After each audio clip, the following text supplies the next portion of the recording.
Opo, mga.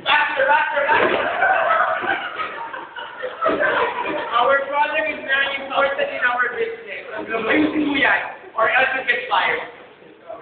Who's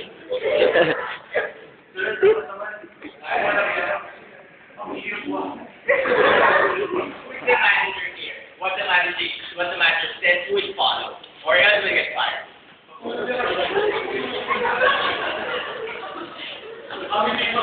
Danggit bay, danggit bay.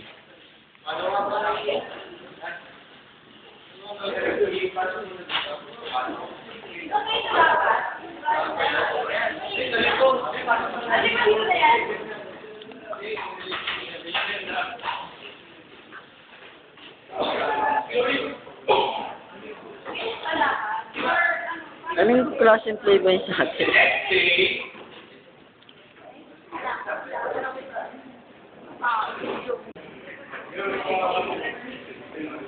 Today I'll be giving you based on the performance you've shown in our business. In terms of your performance is 2 pesos. 3 pesos. And you had a high performance, give you 4 pesos. Congratulations.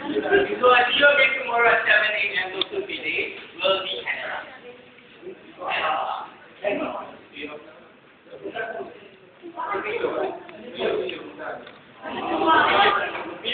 O, kiss muna, kiss.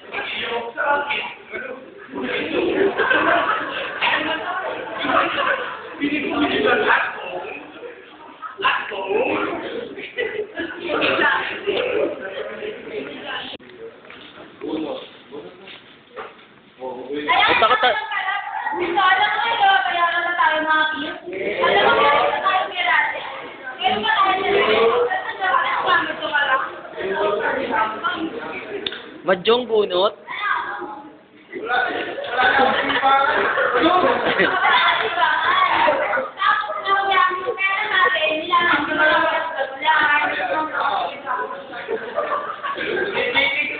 Our short is about photographic model. This will be next stage where solution it would summarize photographic model. So I think we're discussing there's two important points of the AutoCAD model. So the basis of Gaya, nauna agad yung maganda. power, it is defined in our management book as the basic commander of life force. What is the drive that would be used AutoCAD model in power? The managerial organization is what the manager uses is authority. Authority as described in the principles of Henry Fayol as the power or the right entrusted to make or the May ganyan ba tayo?